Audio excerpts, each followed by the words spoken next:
Hello, in this video I want to show you how to change a filament on a Flashforge Adventurer 3.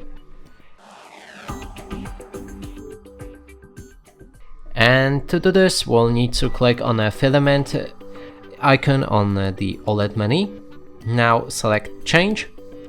It should begin heating up your extruder, and when it's ready then you'll be able to remove your filament.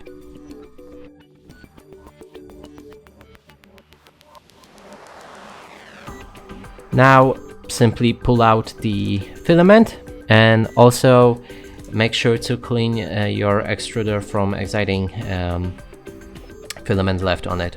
And that's it for this video. Hope you like it. Please consider subscribing to our channel, leave a like and a comment below.